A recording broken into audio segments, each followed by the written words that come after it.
Notre aide, le Saint-Esprit. Romains 8, verset 26. De plus, l'Esprit Saint aussi vient nous aider, nous qui sommes faibles. Nous ne savons pas prier comme il le faut. Alors, l'Esprit Saint lui-même prie pour nous, avec des gémissements que la bouche ne peut pas redire. Alors, nous avons célébré, nous sommes dans le week-end de la Pentecôte. Il est important de comprendre une chose fondamentale, c'est que la Pentecôte, c'est la fête que nous célébrons aujourd'hui du fait de la descente du Saint-Esprit. D'accord? Aujourd'hui, quand nous disons que nous célébrons la Pentecôte, en réalité, nous célébrons la descente du Saint-Esprit, le commencement du ministère du Saint-Esprit sur la terre. Sinon, à l'époque, le jour où ils se sont rassemblés, c'était la fête de la prémisse. Donc, en réalité, à cette fête des prémices-là, qui était célébrée en ce jour où tous les Juifs se sont rassemblés, n'est-ce pas, à Jérusalem, Jésus-Christ a sélectionné ses prémices. Ça veut dire que les premiers serviteurs qui allaient œuvrer sous l'onction et sous le ministère du Saint-Esprit.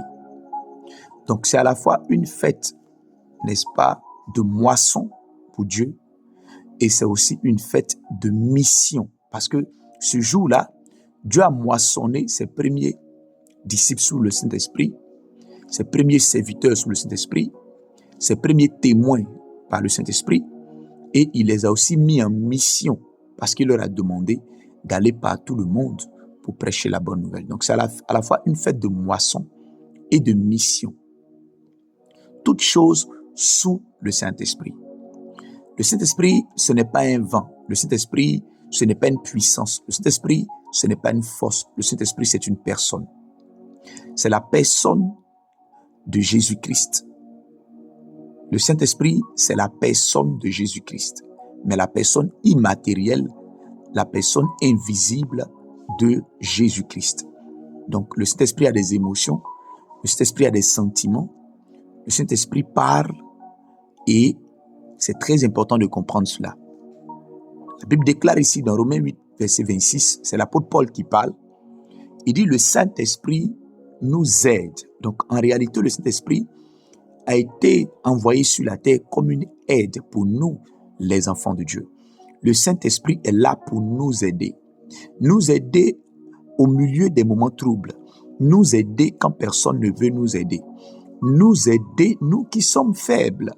Bien-aimé dans le Seigneur, le Saint-Esprit n'est pas là pour aider ceux qui sont forts.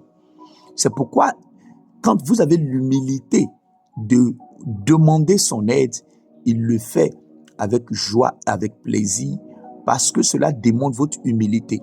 Ceux qui se sentent forts n'ont pas besoin de l'aide de Dieu. Le Saint-Esprit ne les aide pas. Mais c'est une folie devant Dieu de croire que vous n'avez pas besoin de l'aide du Saint-Esprit. Non. Donc, le Saint-Esprit est une aide que Dieu nous donne, un soutien que Dieu nous donne. Il nous aide à faire quoi? Il nous aide à prier correctement. Nous ne savons pas prier comme il le faut. Très souvent, nous ne connaissons pas nos réels besoins. Et le Saint-Esprit nous aide à prier comme il le faut. Le Saint-Esprit prie au travers de nous. Il nous aide à prier en priant au travers de nous. Tous ceux qui ont un ministère avancé dans la prière, tous ceux qui ont une expérience avancée dans la prière, savent qu'à un moment donné de votre vie de prière, ce n'est plus vous qui priez. Parce que les sujets vous viennent d'endroits que vous ne connaissez pas, des sujets auxquels vous ne pensez pas, commencent à monter à l'intérieur de vous. C'est le Saint-Esprit qui prie au travers de vous. Alléluia. Parce qu'il sait de quoi nous avons besoin. Et la Bible déclare, il prie des fois par des gémissements quand nous ne savons pas quoi dire. Parce qu'il arrive des moments où nous n'arrivons pas à mettre des mots sur ce que le Saint-Esprit fait monter dans notre cœur. C'est ce qui s'est passé quand Anne était en train de prier. Anne priait par des gémissements. Voyez-vous? Et donc le Saint-Esprit nous aide à prier. Le Saint-Esprit nous aide, n'est-ce pas, à savoir de quoi nous avons besoin. Le Saint-Esprit nous aide à combler nos faiblesses. Bien-aimé, je ne sais pas quelle faiblesse tu as, mais le Saint-Esprit peut t'aider. Je ne sais pas quelle faiblesse tu as, le Saint-Esprit peut t'aider. Tu ne sais pas comment prier, le Saint-Esprit peut t'aider. Maintenant, comment le Saint-Esprit va t'aider à prier? il faut que tu puisses aller prier souvent. Pour que le Saint-Esprit aide à prier, il faut que tu sois en train de prier. On ne peut pas aider quelqu'un qui est en train de ne rien faire. C'est quand tu vas prier que le Saint-Esprit t'aide à prier. Le Saint-Esprit ne peut pas t'aider à prier quand tu es toujours couché. Non. Alléluia. Le Saint-Esprit aide ceux qui vont prier. Deuxièmement, le Saint-Esprit nous aide dans nos faiblesses. Comment? Quand nous demandons son aide. Quand nous demandons son aide, c'est alors qu'il nous aide dans nos faiblesses. Mais tant que nous croyons que nous avons la capacité de surmonter nos faiblesses, le Saint-Esprit se met à côté et nous laisse faire.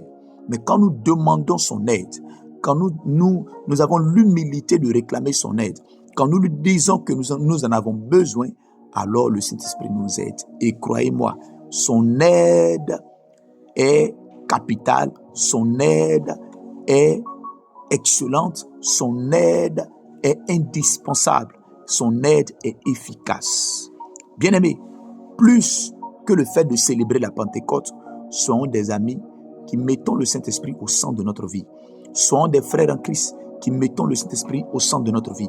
Car Jésus a dit, il est avantageux pour vous que je m'en aille, pour que l'Esprit de vérité vienne.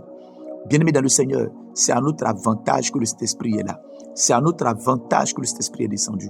Ne le mettons pas derrière, ne le mettons pas de côté, mettons-le au centre de notre vie pour qu'il puisse nous aider. Comment mettre le Saint-Esprit au centre de notre vie? Premièrement, soyez très très proche de la parole de Dieu. Car la parole de Dieu contient l'Esprit de Dieu. La parole de Dieu contient l'Esprit de Dieu. Et la parole de Dieu transmet l'Esprit de Dieu. Deuxièmement, soyons des personnes obéissantes tous les jours à la parole de Dieu. Le Saint-Esprit n'aide pas ceux qui n'obéissent pas à la parole de Dieu. Le Saint-Esprit viendra pour que tu puisses obéir. Alors, si tu es une personne qui est continuellement dans la désobéissance, le Saint-Esprit ne peut pas t'aider. Il ne peut pas te parler quand il sait que tu vas être toujours désobéissant. Je prie pour toi qui m'entends ce matin, que l'Esprit de Dieu t'aide au nom de Jésus. Que l'Esprit de Dieu te soutienne et t'oriente au nom de Jésus. Que par le Saint-Esprit, tu puisses être guidé comme tu en as besoin au nom de Jésus. Que le Saint-Esprit souffle sur toi à nouveau.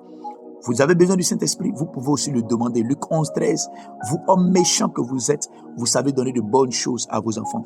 À combien plus forte raison votre Père céleste donnera-t-il le Saint-Esprit à ceux qui le lui demandent? Demandez à Dieu de vous envahir à nouveau de son esprit. Il le fera. Et votre vie, vos affaires, vos destinées vont prendre une autre tournure au nom de Jésus-Christ de Nazareth. Excellente journée, encore excellente célébration de la Pentecôte et que cette semaine soit remplie de l'Esprit au nom de Jésus. Votre serviteur, Pasteur Yao Christ Samson, plus 225 07 47 26 26 78. Que Dieu vous bénisse. Shalom.